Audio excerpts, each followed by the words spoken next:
If you recall, before the surprise test last Friday, we started to discuss the first refinery unit in any refinery. In fact, if you take any of the 460 refineries that we have in the world,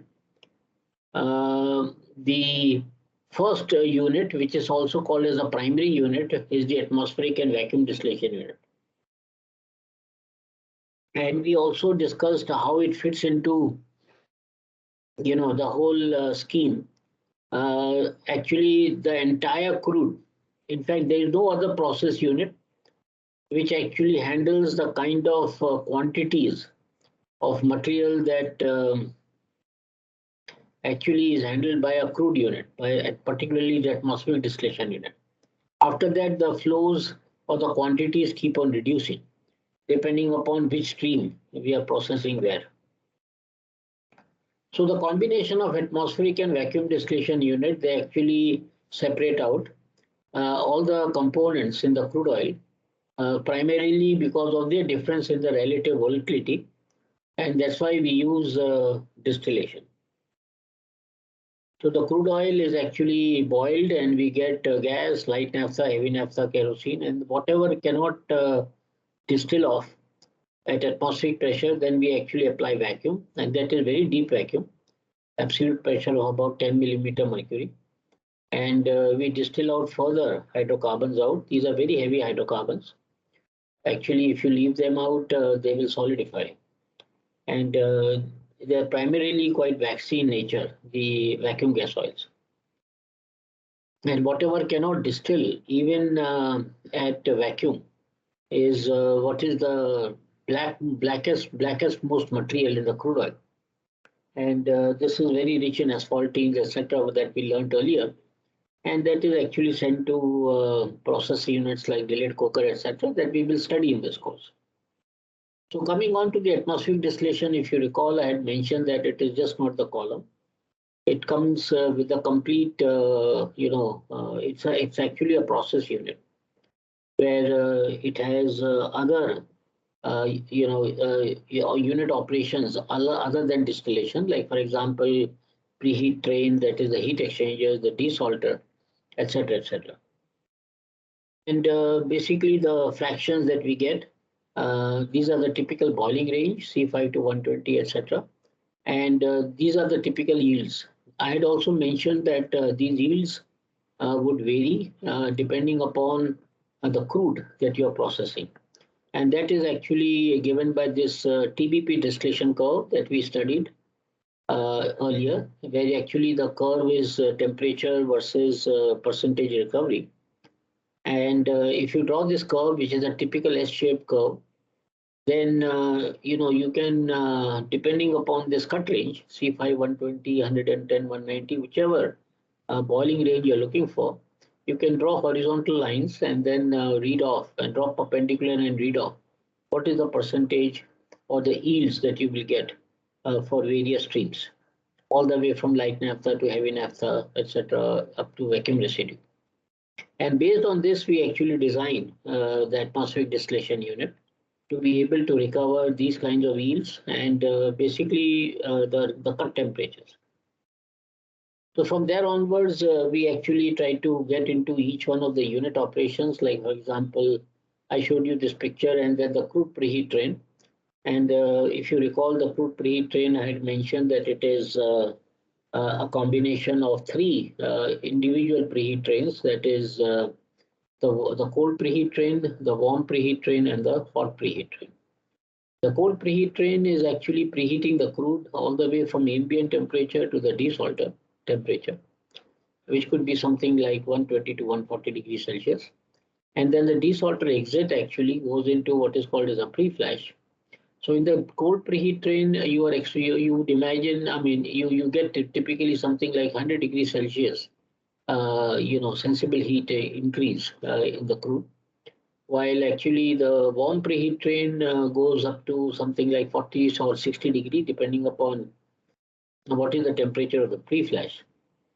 And then the pre-flash bottom to the furnace inlet, which is maybe something like 270 degree. So what is coming in is at 180 to 270, another 70 or 80, 90 degree increase. So 100 degree plus 60 plus 90, something like 230 to 120 degree rise we do in the crude, so that all this heat is recovered actually from the rundown products. So the products coming out of the crude column, they are pretty hot, and there is no point in actually just cooling it in with cooling water. We actually cool them by preheating the crude, and that's why it is called as a crude preheat train. And we actually also studied as to how do we do that. I mean, it's an entire area of pinch analysis, and this is basically what we call as a heat integration. Then we came to a very important unit operation in the entire crude unit, and that is called as a desalter. And we also studied as to what are the ways and means salt gets into the crude, as well as actually the impact if you don't actually remove the salt from the crude. And then the three mechanisms by which we remove the salt. One is, of course, to diffuse the salt in water. So here what we do is that 5 to 6% water on crude, we inject into the crude line, and along with the demulsifier, and then we put it through a mixing valve, which is a high pressure drop valve, which helps to actually break the water droplets into a very fine emulsion, so that we get very high surface area per unit volume. And this actually helps to dissolve all the salt from the crude oil into the water, because the solubility of salt in any time is much higher, and also any entrained water that might be there with the crude. Part of this water we also inject in the pump, in the crude pump, so that it goes all the way into the in the entire cold preheated. And after we have done that, the next step is that after we have removed the salt into the water, the idea is now to actually separate out the water from the oil, and that is done by enhanced coalescence of the water droplets by actually putting electrostat. And these electrostat actually, so these are two electrodes in which we have a DC current, and it creates an electrostat because of which the droplets get charged, and then they coalesce, and then you separate them out by gravity. So this is what we also discussed, and then we discussed actually what is the rate of coalescence and the forces of attraction, and presence of asphaltenes and other impurities can actually reduce the rate of coalescence. Once it is coalesced, then depending upon what is the droplet diameter, which is r, that is the droplet radius, the settling velocity would vary. So smaller the droplet, lower will be the settling velocity, and hence actually this data is used to design the desalter in order to provide enough settling time. And then we talked about how do we actually make it more efficient and more what I should say versatile in terms of and more robust in terms of reducing the salt in the crude. So this is a two-stage desalter, which is basically a countercurrent extraction. We put fresh water in the second stage, and the spent water is then used to actually wash the crude in the first stage. So the idea here is that we also actually get an inherent flexibility in the operation of this unit in case one of the desalter has to be taken offline, particularly for maintenance. And we discussed all the control parameters, the level of the water, the desalting temperature. The desalting temperature is maintained between 120 to 140 depending upon the crude, so that the viscosity of the crude oil is low enough. And how much water do we add, etc., etc. So we went through all that actually, if you recall. And then we came to another unit operation, which is at the end of the warm preheat train, where actually the idea here is to actually remove the light ends of the crude oil. If you recall, I had mentioned that the light ends is something in this part. Let me show you. So this is the part. This is what you call as a light ends. So this part of the crude oil we try to remove, because otherwise it will vaporize as it goes along the warm, so along the hot preheat train, and that will actually not only do water vapor lock but also actually increase reduce the delta T between the crude and because there's a latent heat of vaporization that it will to give. So here we actually vaporize the light ends, and these light ends are directly taken to the crude column. It also reduces the vapor load in the column. And there can be two ways depending upon how much do you want to take off. If you want to take off right up to light naphtha, then we use something like a pre-flash column where we have even a reboiler at the bottom. So units which are actually constrained in terms of throughput. And what happens typically in crude units is that generally you're constrained in terms of increasing the throughput more or less by the heater, by the furnace, which we talked about. And because of the furnace duty limitation, we cannot actually push more crude.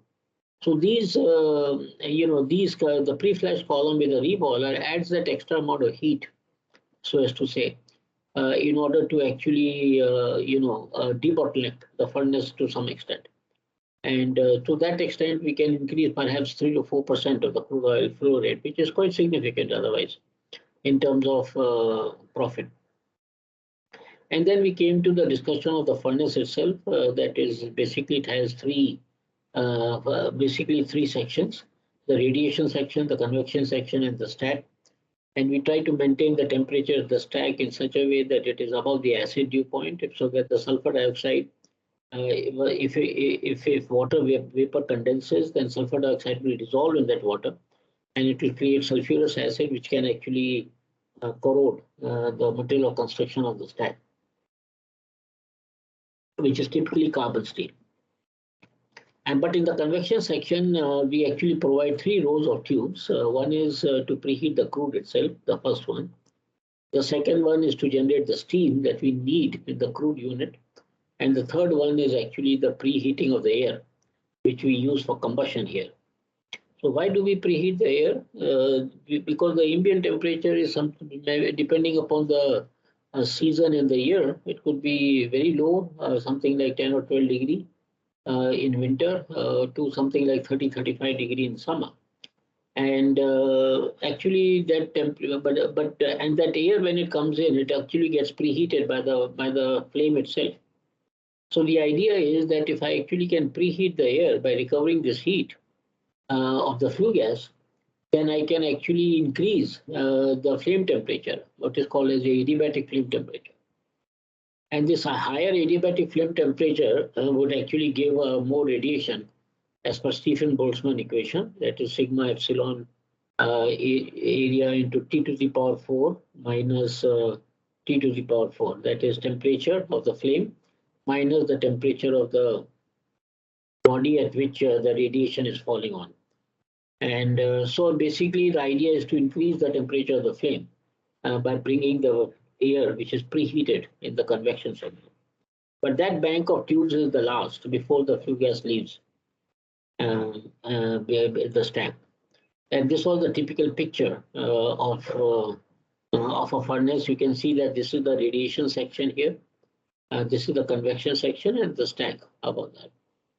And generally, these furnaces are the largest furnaces in the refinery because the entire crude has to be heated and vaporized all the way up to atmospheric residue. We don't vaporize atmospheric residue, and I'll come back to that. So this is where we stopped last time. I thought I'll just do a short recap so that you understand where we are coming from. And now we are actually getting into the crude unit. I will go a bit slowly so that you understand this. This distillation column that you see on your left is very, very different from the distillation column that you are used to or you were taught in your mass transfer course. Typically, what we learn in our mass transfer course in undergraduation are what we call as a simple distillation columns, where actually you take a feed containing two components, and that is distilled to get a lighter component at the top and the heavier component at the bottom. Here, there is no component identification. Here we have a crude, which is a mixture of several thousands and maybe several hundreds of thousands of components. So basically, this column that you see on the left is very different. There are three, I repeat, there are three major differences in this column as compared to a typical two-component distillation column that we have studied in order to understand what is McCabe-Thiele diagram and Poncom's covariate method, etc., etc. If you recall in your undergraduate classes, whether you followed Richardson and Colson or whatever book, it is actually a very simple distillation column with trace. Here, there are three major differences. Number one, there is no reboiler here. Okay, so like in a normal distillation column, what we study, there is a reboiler. Here, there is no reboiler. The entire heat actually comes along with the feed through the furnace. So what we had studied so far is the crude oil coming in, going through the cold preheat train. I've just shown one heat exchanger as a heat exchanger representing the entire crude preheat train, the cold preheat train. This is heated up to 135. Then it goes into a desalter where we inject water and we take out the brine. Then the desalted crude actually goes into the in this case we don't have a pre-flash, so there is no warm and hot separate. So basically the entire crude after desalting goes through a preheat train, and then it gets preheated right up to 250 degrees Celsius, and then it enters the furnace. The furnace exit temperature is generally between 365 to something like 375. It is never below 360, and it is very, I have never seen temperatures above 375. So it actually, is in a very narrow window. Okay, 360 to 375. And this variation that we do between 360 to 375 is to make sure that depending upon what the crude is, we actually vaporize everything other than atmospheric residue. So basically this stream which is coming into the column actually is a two-phase stream. It has vapor and liquid. The vapor is everything other than atmospheric residue. So if I actually go back, if I go back to my earlier graph here, uh, yeah. So if I go back to my earlier graph, what I mean is that the crude is heated up all the way up to this diesel. So we vaporize this entire portion. This and part of the crude is still in the liquid form. Okay. So this is what we do in the furnace, and depending upon the crude, you might have to go up or go down on temperature in order to ensure that. So what we do is, if suppose the crude is light, then a lower temperature will suffice actually to be able to vaporize the entire material, that is all the way from fuel gas, LPG, naphtha, kerosene, and diesel. Anything beyond diesel, we don't try to vaporize here. And that actually how we control the coil outlet temperature, that is the furnace outlet temperature. So this is one major difference. There is no reboiler, while the entire heat is provided by the crude, by the feed to the column, which is very different from what we have studied in our undergraduate class. The second major difference is that there are multiple products which are withdrawn from this column. So it is not just two product column where we have, let's say, benzene, toluene coming as a feed, and we withdraw benzene at the top and toluene at the bottom. No, there are many products which are withdrawn. Actually, in a crude distillation unit, there are basically majorly three which we withdraw. That is actually the kerosene, the light gas oil, which is the light diesel, and the heavy diesel. And these are where it is withdrawn. So this is why one stream, which is the heavy gas oil. This is the second stream, which is the light gas oil, and this is kerosene. And you can even withdraw heavy naphtha. Some of the refineries even withdraw heavy naphtha here. So this is the second major difference. It's a multi-product column. And the third difference is that although we have an overhead condenser, to condense the vapor and then actually provide reflux. So this part of the column is traditional. Okay. But actually, what we have is what we call as a pump arounds. I will actually get into full detail regarding what is the purpose of these pump arounds. These pump arounds, what they do is they actually do the same function as the overhead condenser. They do exactly the same function as the overhead condenser. In other words, they actually provide, they take part of the liquid and they cool it and they put it back. And the idea is that whatever we want to condense, we try to condense so that we make the product what we desire. And I'll get into that in more detail later. Generally, these columns have something about 50 trays, and they could be as tall as 40 meters. Okay, and they're one of the pretty large columns in a refinery. Uh, so these are there's one more thing that I would like to say is that this column actually also has stripping steam at the bottom. There's a steam injection at the bottom. So this you can see that there are quite a few differences between this type of a column and the column that we have studied in our undergraduate classes. I'll repeat four differences. Number one is that the entire heat is provided by the feed itself. There is no reboiler. So that whatever is vaporized, whatever, if you provide less heat, then you will make more of atmospheric residue. If you provide more heat, then some part of the atmospheric residue will get into diesel. In any case, we cannot exceed anywhere beyond 360, 365 degrees because beyond that it will crack. So maximum people go up to 370. I mean hardly up to 375. I mean 360 to 370, 372 is the typical range. And then of course you have a multi-product. Yeah, I mean this one distillation column gives you several products as well as actually there is a condensation system provided across the length of the column, which is actually in addition to the condenser that we provide at the top. Now let us actually get into having described this whole system. Let us get into this column, which is a 50 tray column. I will come back to this text later. Don't try to read the text. I will explain the text, what is written on the left. First, concentrate on this column. This column is actually divided into many zones. If you start at the bottom, actually, where the atmospheric residue falls in, and we have steam stripping, this is actually called as a bottom stripping zone.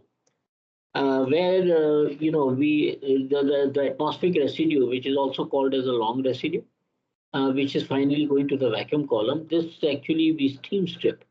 Then why we strip it with steam is so that we actually vaporize some of the light material which might get dissolved in this atmospheric residue. Light material means diesel type of material. Why I keep on using this phrase material etc. because we don't really know what components they are. Actually, crude oil is a continuum of various thousands of components, which might be different. So the boiling points are overlapping, or the boiling point could be varying zero point 0.1 degree or so. Okay, oh, I lost my pointer. Okay. All right. So this is actually the bottom stripping zone. Above that stripping zone where the crude oil enters is what is called as a flash zone. Okay. So this is where actually the liquid drops down and the vapor goes up. And then above the flash zone is actually a wash zone because these vapors, when they go up, they go with a pretty good velocity, by the way.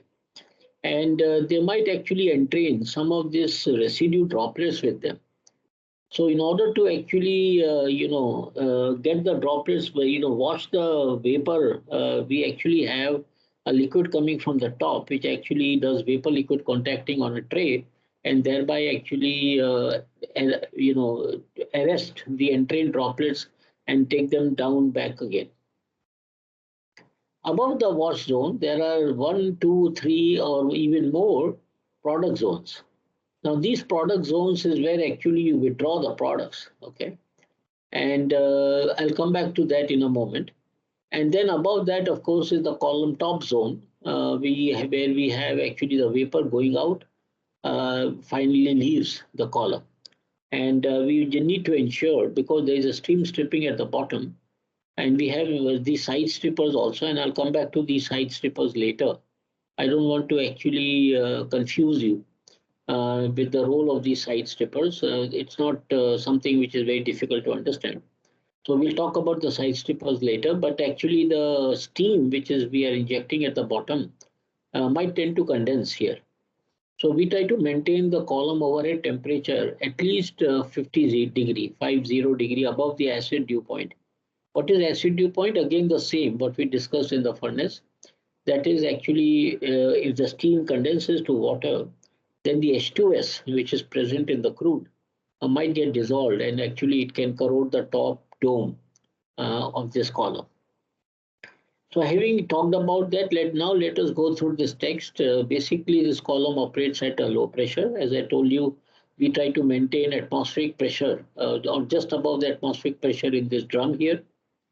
So the vapor goes up, it actually gets condensed, and then the hydrocarbon part of it is reflux, like in a typical distillation column, and then rest of it is withdrawn as a product. And the water actually separates out in this drum because hydrocarbons and water, they are not mutually soluble. So the water is collected and we collect it in a boot. So these separators are different from the separators that you might have come across. These separators have a small boot. We call this as a boot. And it helps you to actually collect the water here and to make sure that the water doesn't go along with the hydrocarbons. And so the crude oil is heated in the crude heater and fed to the tower in the fly zone. We talked about that. And the distillate vapors move up in the tower countercurrent to reflux. Distillate products are removed from the selected trays, and then unvaporized part leaves the column top. And as I said, we need to maintain at least, in this case, of course, we don't need to maintain 50 degree, 8 to 10 degree above acid dew point or water dew point is good enough. And bottom temperature, I said again, one more important thing which you need to remember is that although we try to heat up the crude till the point that it just vaporizes all the way from fuel gas to diesel, but there is a slight extra vaporization that we do. That means we provide more heat so that there is an extra 3% vaporization, which we call as an overflash. So overflash is actually beyond what you need to flash. And the idea here is that if suppose we are able to overflash or at least vaporize 3% higher, what it means is that some of the part of atmospheric residue will try to get into the vapor. So that actually we try to wash down by the liquid from the top. So basically this keeps on circulating in this area so that any entrained asphaltenes or entrained residue droplets with the vapor actually get knocked down by this wash liquid. And this wash liquid is what actually is required, and that's why we vaporize extra 2 to 3%, maximum 6%, depending upon which crude you're handling. Now let us look at each one of these sections in greater detail. So we'll start from the bottom, that is the bottom stripping zone. Typically, this bottom stripping zone has two theoretical stages. This is not exactly a tray type of system. It is actually more like a baffle or a shed. So we have actually like, I'll take another pointer. So you have something like, sheds like this. Uh, so arrangement of trays like this. So the idea is that because this is very heavy material, you cannot have sieve trays here. Otherwise, the sieve holes will get plugged. So we have, baffles like this, and so the liquid actually comes down and it flows over the baffle, and you have steam at the bottom. How much amount of steam should be put? Well, it's actually ratioed on the amount of residue that you take out, and generally this is a good thumb rule. 18 to 24 kg per meter cube of RCO. So this is meter cube at 15 degrees Celsius. So 18 to 24 kg of steam is added depending upon what is the what is the flash point that you would like to keep of this atmospheric residue. So suppose, for example, if you have a vacuum distillation column downstream to this, and you have an arrangement to actually take out some diesel fraction there in the vacuum tower. We'll get to that in a moment later on when we discuss vacuum tower. Then we might actually reduce the stripping stream here, so that even if some diesel portion goes along with the crude, with the atmospheric crude, we'll catch it in the vacuum tower. So this is actually between the column bottom and the fly zone. And the stripping actually to raise the the cut point, or in other words the flash point.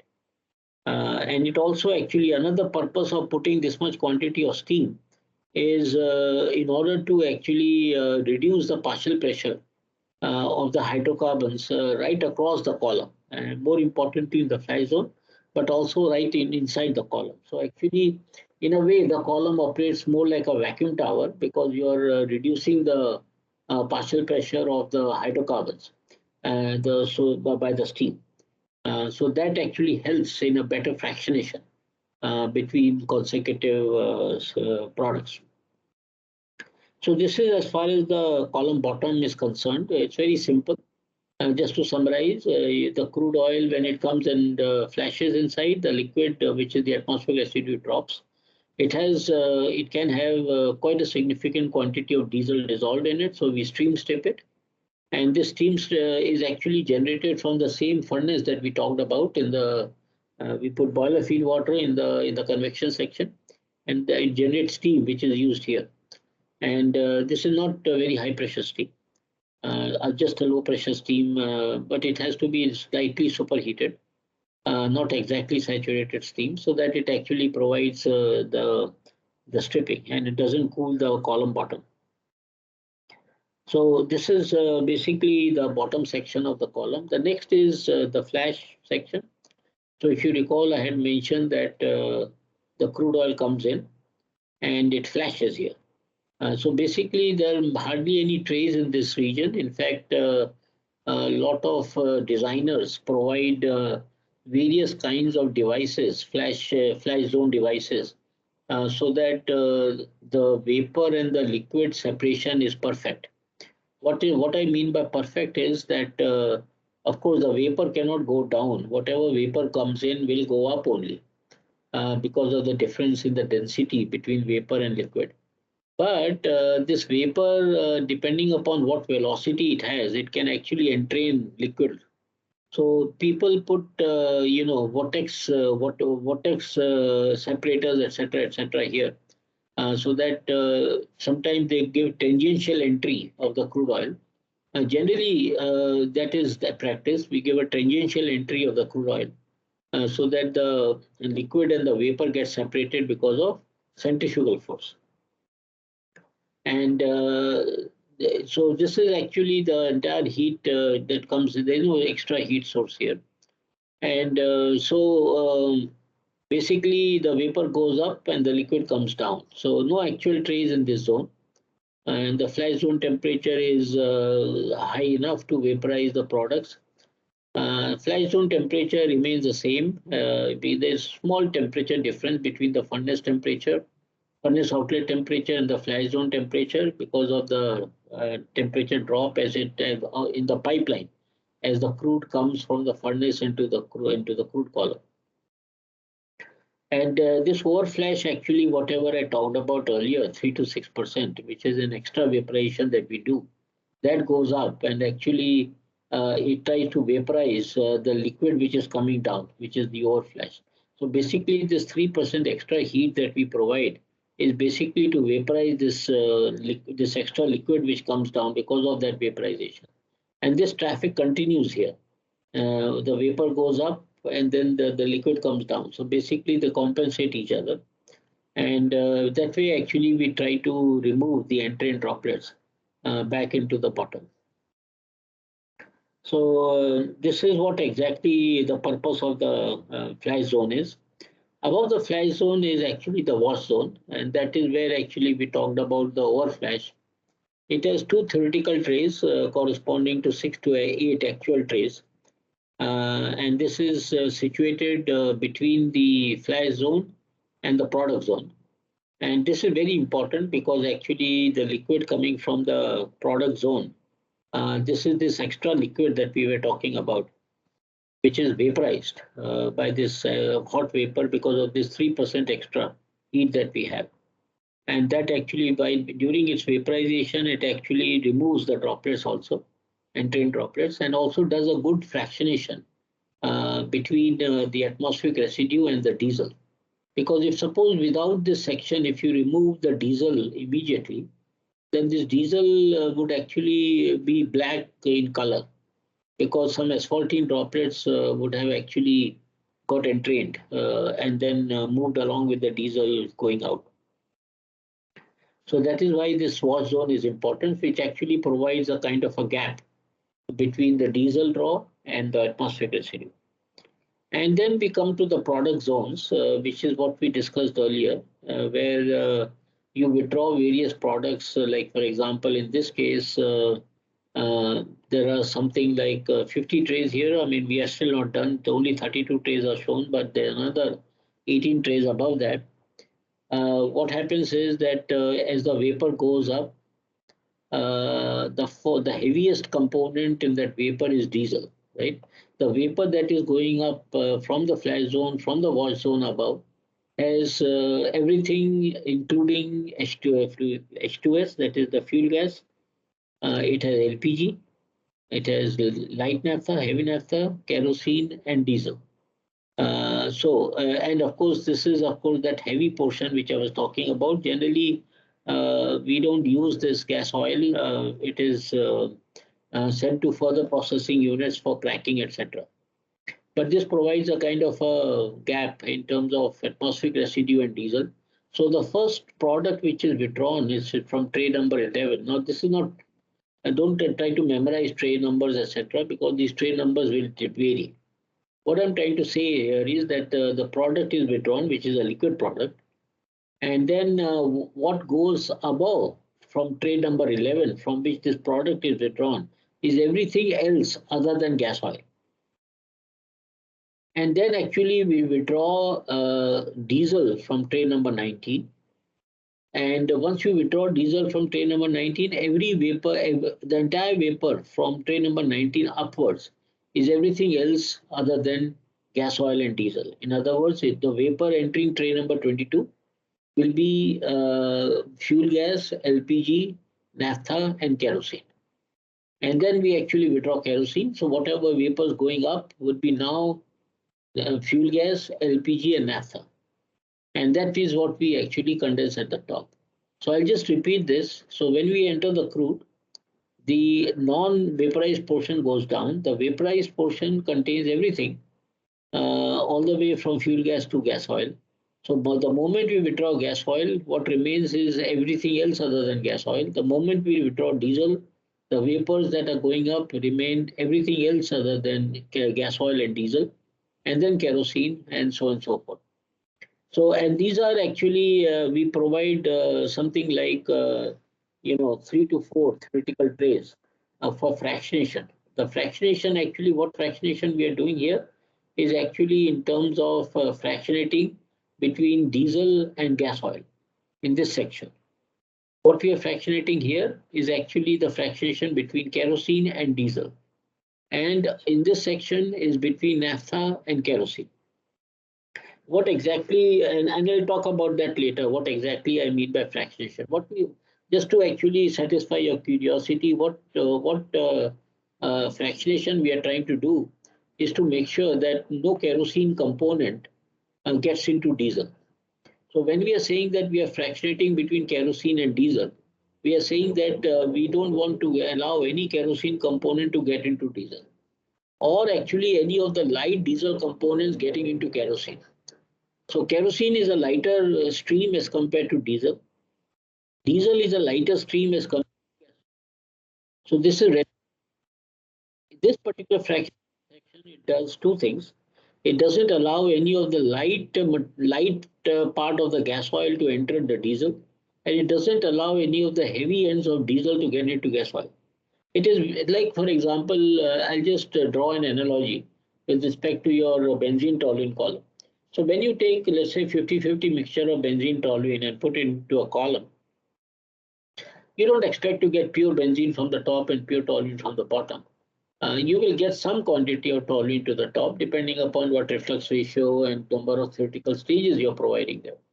So depending upon what is your requirement, you might have something like 2 to 3% toluene at the top. And at the bottom, you might have 2 to 3% benzene at the bottom. It's never ever possible to do a very sharp separation. Uh, I mean, even in columns, in benzene toluene columns where we actually do a sharp separation, there's still something like 200, 300, or even 500 ppm of toluene still present in benzene. So here again, but there actually we are talking about two components: benzene boiling at 80 degrees Celsius and toluene 110. But here actually there is no component, pure component here. There are thousands of components, and basically it creates a continuum. And that's why actually we use these terminologies. That is the diesel heavy portion. We don't want to allow it to get into the gas oil, and we don't want actually the light portion of the gas oil get into diesel. And I'll actually explain later in greater detail about what I mean here. But as of now, what you need to remember is that this column, this particular section is the main part of the column, and it has multiple products are separated through fractionation in these zones. The crude distillation column typically has 8 to 10 actual trays between the side products. So typically you'll have something like 8 to 10 trays. So when you withdraw this, you'll have another 10 trays before you withdraw the next product, then another 10 trays before you withdraw the next product. And this is the equivalent theoretical trace. I'll tell you actually what is the actually as you go up, the Murphy efficiency goes up too. So for the heavier streams, the tray efficiencies are lower. And the draw rate actually defines what is the 95% point of the gas oil. So if actually I withdraw more, suppose in this case, if I withdraw more diesel, what will happen is that actually some part of the gas oil will start coming in. So the diesel endpoint will go up. And to that extent, actually my gas oil will become also heavier because actually the light portion of the gas oil has now gone into diesel. So the IBP of the gas oil will go up. And I'll come back to that in a moment. And the products are finally then routed to the side strippers. Now, this is the time to actually explain the role of a side stripper. And there's another slide later on to get into the deeper side. But actually, why do we provide side strippers here? Because when we withdraw any liquid here, it has some, it is actually in contact with the vapor, right? So the lighter components and the vapor have a tendency to dissolve in this stream, and that's why we actually put steam to strip it out. And there are two types of stripping, philosophies that we use. One is an open steam, like the one that we had at the column bottom here. We put direct steam here, and we strip it, and that actually helps to improve the flash point of the stream. So, for example, kerosene specification, let's say flash point is 38 degrees Celsius. If I don't provide the stripper, what will happen is that the kerosene which you withdraw might have a flash point of something like 30 degree or 25 degree, because the light material will actually drop the flash point drastically. And as you know, and you already know, the flash point is a function of 10% point. That is the 10% vaporization point. So what we are trying to do is to improve the 10% vaporization cut point by actually doing stripping. Now, there are two ways of doing stripping. Either we do with open steam, or we actually have a reboiler here. So the steam which is withdrawn, we actually do a reboiling. In some streams, we don't really actually do stripping at all if it is not a final product. For example, if suppose this is a heavy gas oil and I'm actually putting it into another process unit for further processing, then I may not do any stripping at all. Because otherwise there is no fun doing that stripping, because this is not the final product that has to be used, has to be sold in the market. In this case, the kerosene has to be sold in the market, the diesel has to be sold in the market. The other is and when do we use steam stripping? When do we use reboilers?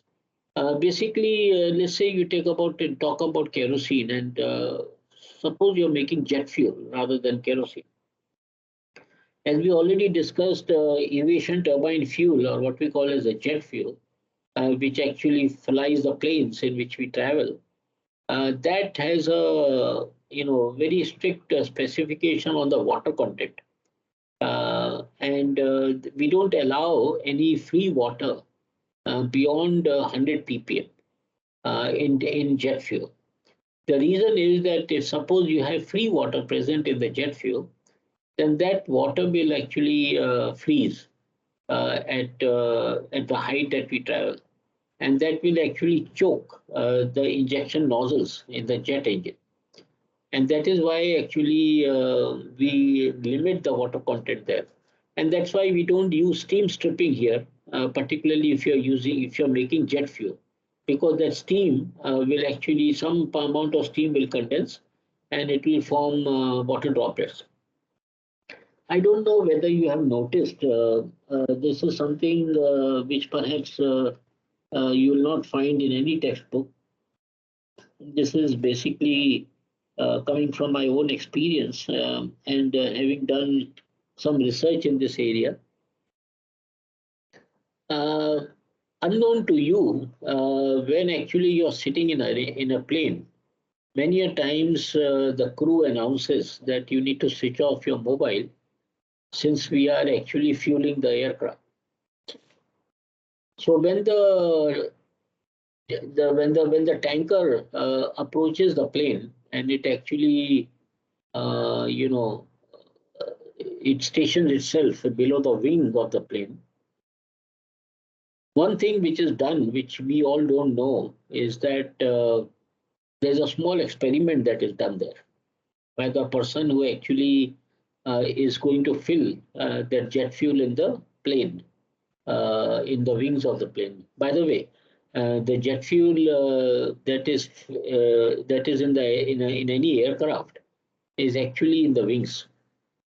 So when you're sitting in the aircraft, you're not sitting on fuel. Okay, what you're sitting is on the is really on the luggage compartment below that.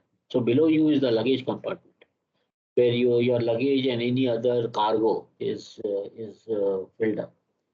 So the entire fuel by an aircraft is carried in the wings. And so basically, before he fills out, he does a small experiment and shows it to the pilot, to the commander. And that is as follows. He takes 200 ml of the jet fuel, which is going to fill, and puts a tablet in it. If the tablet is a white tablet, if it turns blue, that means there is no moisture. The moisture level is less than 100 ppm. But if it turns red, that means there is more than 100 ppm moisture. And that is a small test that is done right there. And then once once the pilot or the commander gives a thumbs up, and then only he fills the jet fuel in the plane. So this is one experiment which is done right at the right in the airport when the plane is going to be get filled. So that's the reason I thought it's a very interesting piece of information that perhaps you should know. So when you sit in the next time in the plane and they're going to fill the fuel, of course you can't see there wherever you're sitting, but this is an activity which happens there. And so we don't actually provide reboiled, we don't provide open steam stripping, particularly for even including kerosene. We don't provide, we actually have a reboiled strippers here. So just to read what is written here, so crude distillation is typically 8 to 10 actual trays between the side products. And higher products, so the number of theoretical trays goes down as you go from top to bottom. And the draw rays define the endpoint. Now, so one thing which actually you might be wondering as to what is how do we withdraw this? I mean, all these streams are withdrawn under flow control. So actually there's a flow controller based on which we withdraw. And how much flow? Again, I take you back to that TBP distillation curve, which tells you how much flow and how much is the yield that you get from that crude. So, and that actually flow is decided by not only the TBP curve, but actually the TBP curve is not, in many cases, we don't even know because sometimes we are actually processing a crude blend. So there could be like in our refinery in Jamnagar, at any given time, we are blending more than 8 crudes and then processing a blend of 8 crudes. So where is the TBP curve for that? So what we do is that we actually try to maintain the draw temperature. So these draw temperatures are maintained so that we actually make sure that we don't exceed the specified 95% point of the various products. This is and in turn the draw rate.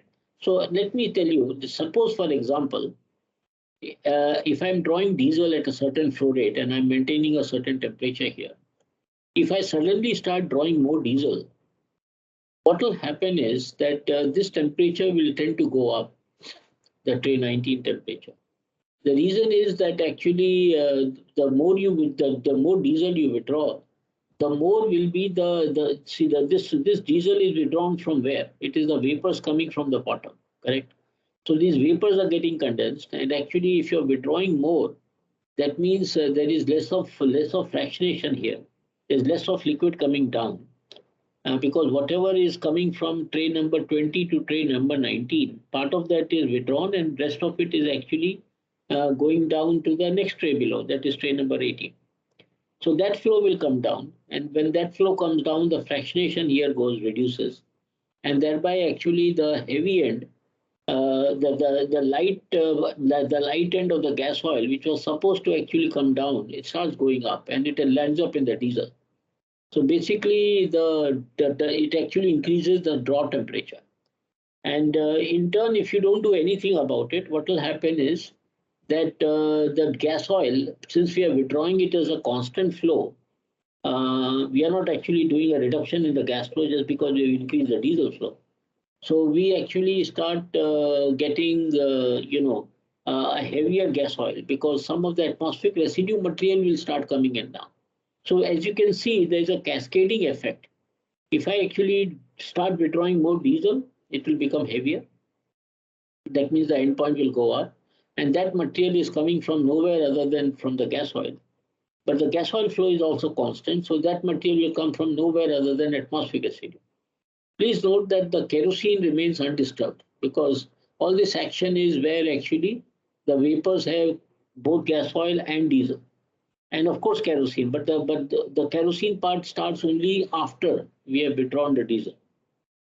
So and the vice versa. So if I actually reduce the diesel flow, then that diesel which was supposed to go out is now coming down. So the train number 19 has more flow of the liquid, and that means the heavy end of the diesel is now coming down, and that actually will end up in the gas oil, and that will drop the IBP of the gas oil at the initial boiling point. And if I don't do anything about it, then actually the light portion of the gas oil will start dropping into the atmospheric residue. And that way I lose valuable diesel material or gas oil material into the atmospheric residue. But the way the operator sitting on the panel will see, he will see the drop in these temperatures, the draw temperatures. Another aspect which you see in this picture is these pump arounds. Okay, and I'll just get into this pump around in this slide. So basically, what is actually the pump around? See what pump around does is what we want. See, this is very different from what actually we have learned in our undergraduate classes. So I told you that actually the vapor going up contains from train number 11 upwards is everything right up to diesel. Now, if I have to actually, condense diesel, then what I have to do is that if I have to withdraw diesel, what I have to do is I have to condense the diesel components here. And this is precisely what the pump around does.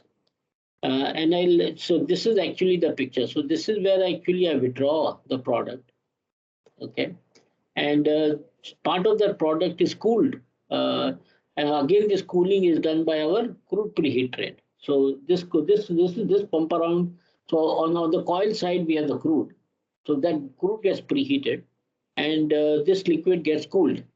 Now, the amount of cooling we do in such a way is that we only condense the diesel part, that particular fraction that we are interested in.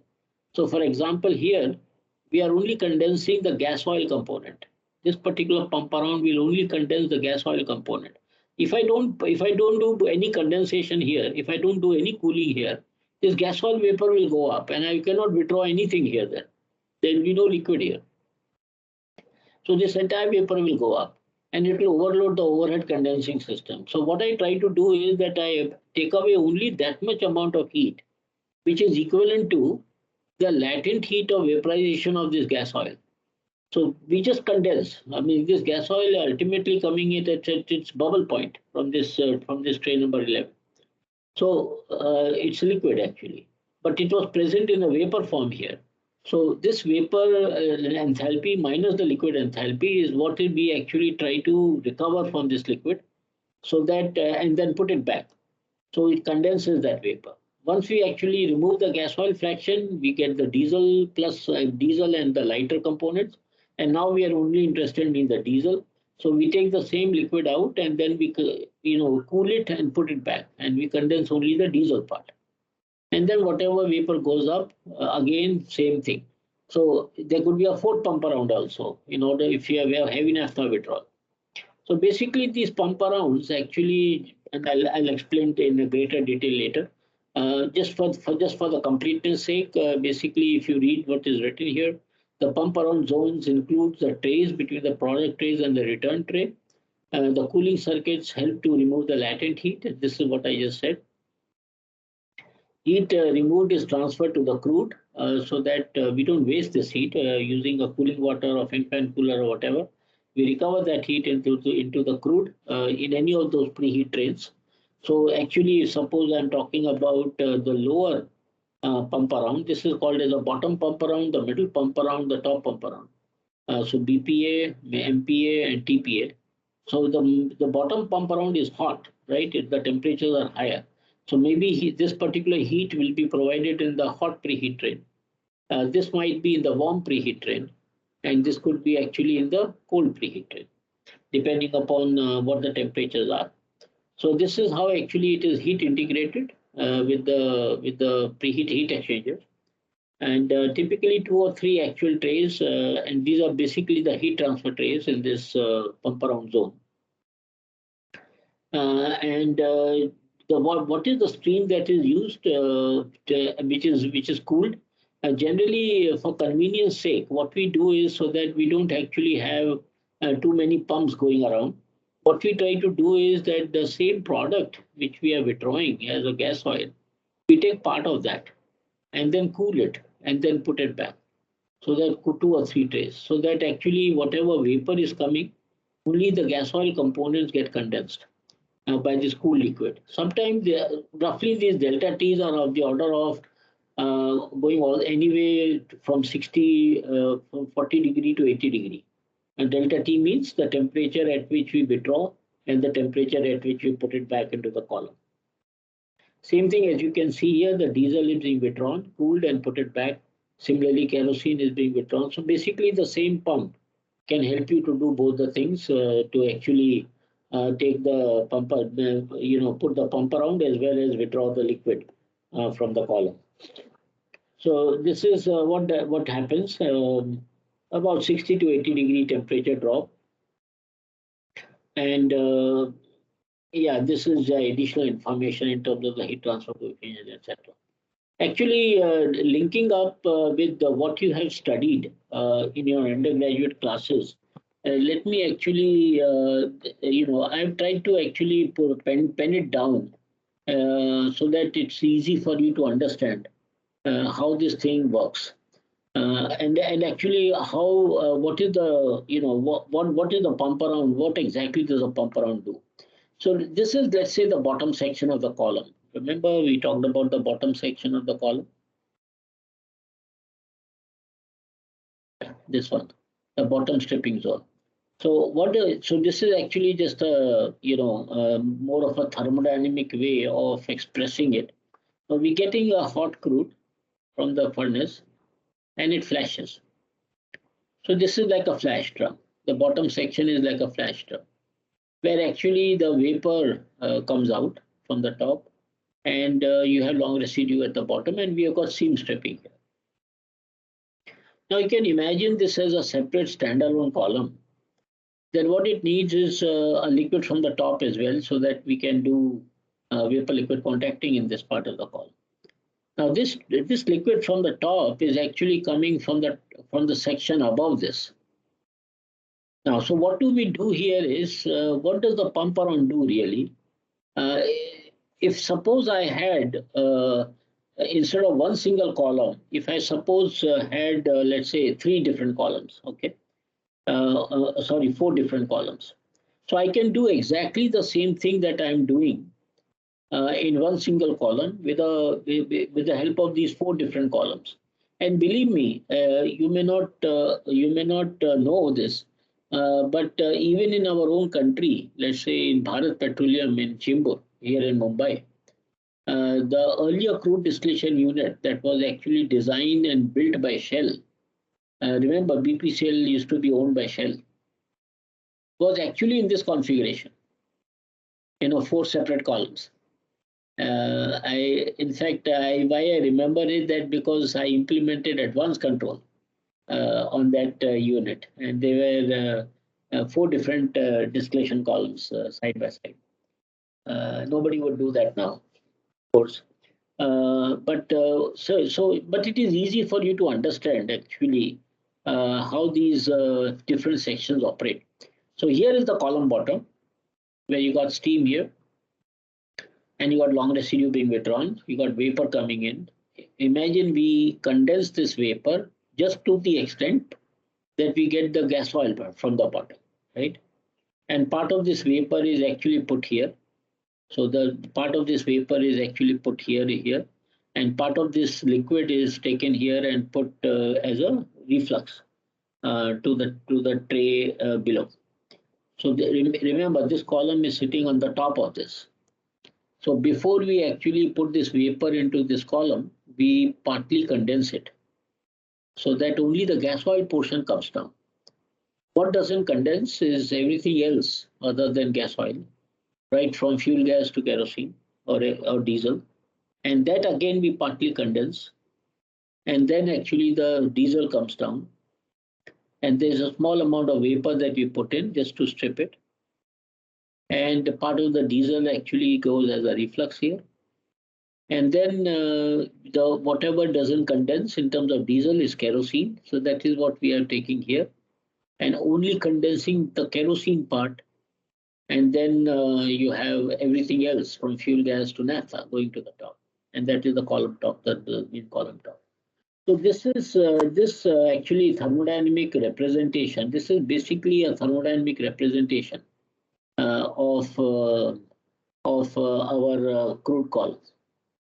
Now, actually, in principle, what we are doing is that imagine these columns are one above the other. Okay, so this is the bottom section.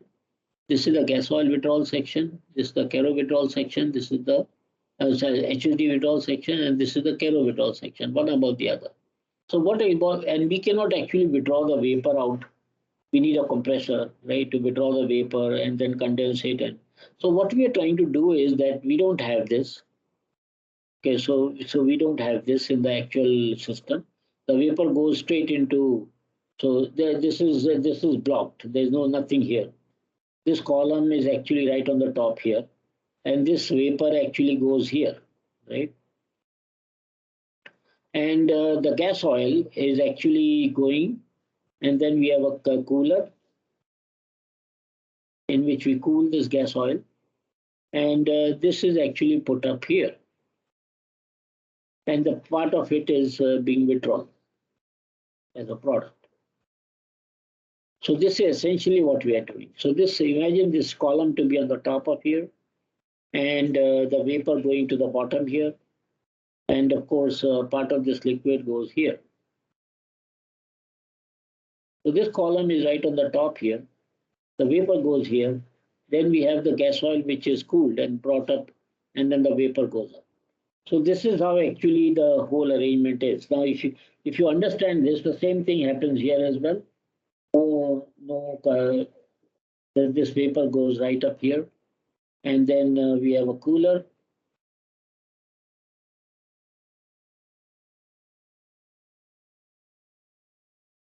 and part of it is withdrawn,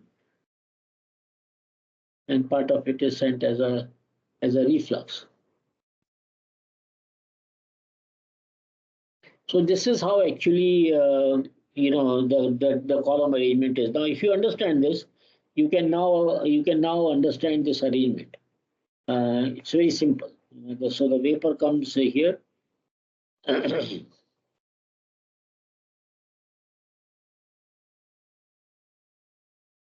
Vapor comes here. When we withdraw the liquid, part of the liquid is cooled and put up here. The liquid still keeps on coming down, whatever is not withdrawn, etc., etc. So basically, the combination of product withdrawn and the pump around actually provides multiple columns, so as to say, configuration, one stacked one above the other, but not physical columns. There's just one continuum of the column. And whoever actually invented this must be a genius because and he understood chemical engineering in its fullest extent. Then actually, to what, yeah, this is something after we discuss this, we will stop. That is, if you take, and at what temperature we withdraw. So this is actually, let's say, for example, two cuts that we are withdrawing. This is kerosene, let's say, just for argument's sake. This is kerosene and this is diesel. So this is the IBP of the kerosene, and this is the FBP of the kerosene, and this is the IBP of the this is the IBP of the diesel, and this is the FBP. So basically, if you look at this crude distillation curve, this is the IBP, this is the FBP of the kerosene, and this is the IBP, and this is the FBP of the diesel. So this is IBP, FBP.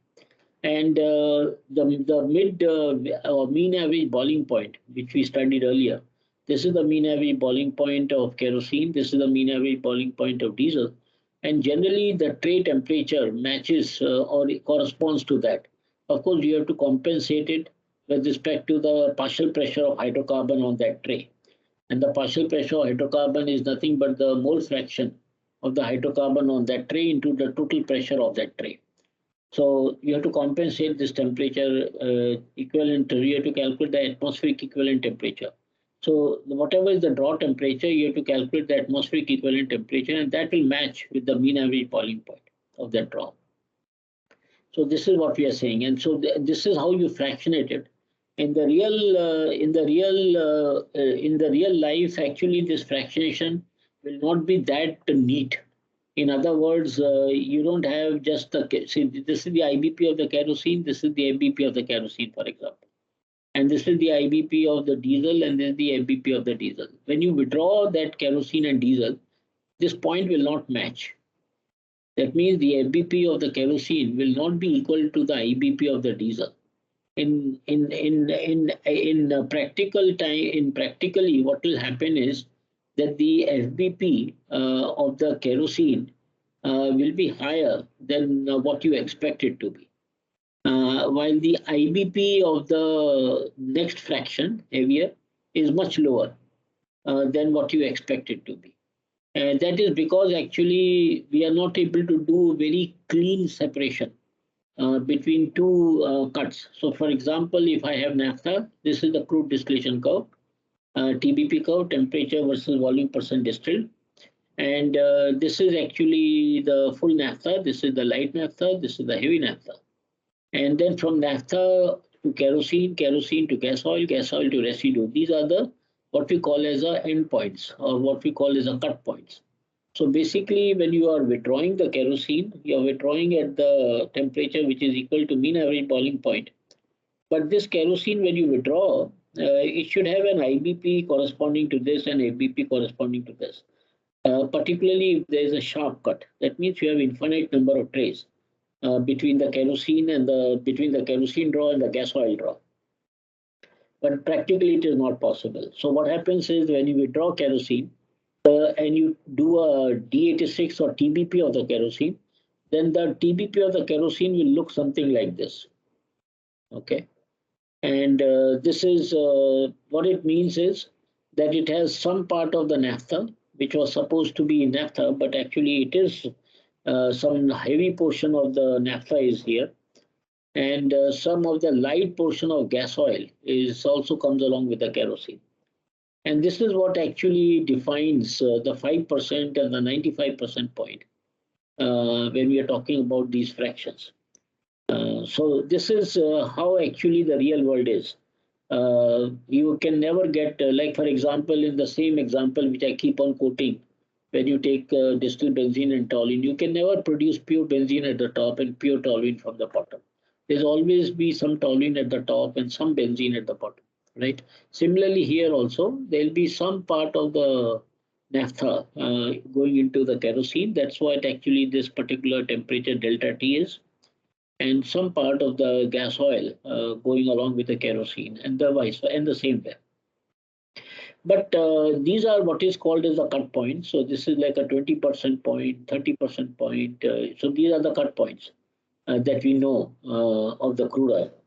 And and corresponding to that, you can calculate like what should be the mean average boiling point of this based on this TBP curve. And then once you withdraw the streams, they will have their own TBP curves or D86 curves, depending upon how sharp you separate. And that is actually this. Let me complete these two slides, and that actually forms a very natural pause actually in this presentation.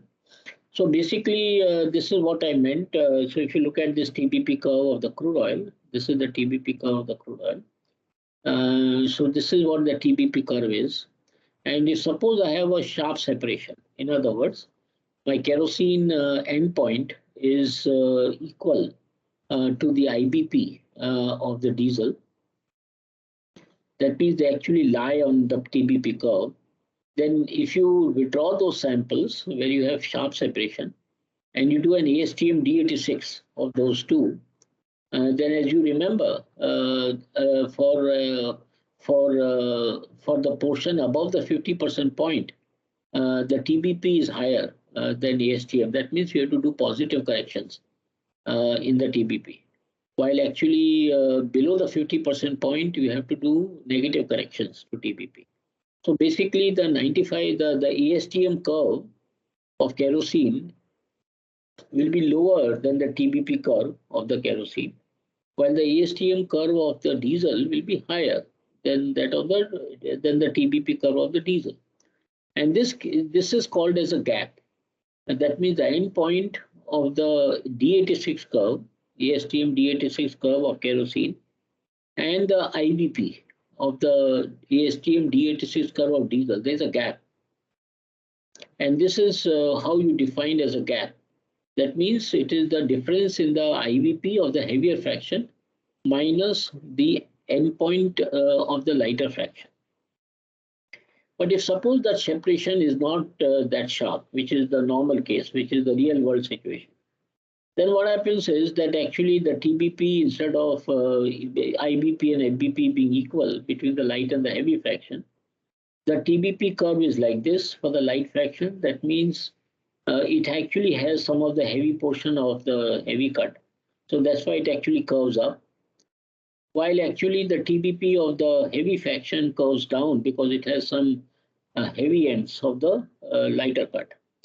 And if this is the TBP of the kerosene fraction, and if this is the TBP of the diesel fraction, then if you plot the corresponding ASTM, D95, D86 of kerosene, this is the 95% point of D86, this is the end point of D86, while this is the IBP of kerosene, of diesel, and the 5% point of diesel, then actually the difference between the endpoint and the IBP is actually the overlap, because so there are two definitions in terms of separation efficiency in these crude distillation columns. One is called as the gap, the other is called the overlap.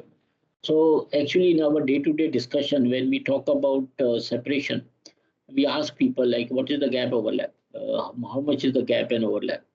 So generally we don't see a gap, but we see an overlap. An overlap is defined as the temperature, the end point of the D86 of the light fraction minus the IBP of the D86 of the heavy fraction. Sorry, it is the yeah. So that is how the gap and overlap is defined, and this is kind of captures that. So ASTM gap, it is defined as the difference between the 5% boiling point of the heavy fraction and 95% boiling point, as I showed here, 95% and 95%. That is from the of the preceding cut. So this is the ASTM gap. While the overlap is actually the overlap between the when the ASTM gap is not TBP overlap may be taken. TBP overlap is the simple difference between the final boiling point of the light fraction and the IBP of the successive fraction. So this is where we will stop and we will talk about I think side stripping.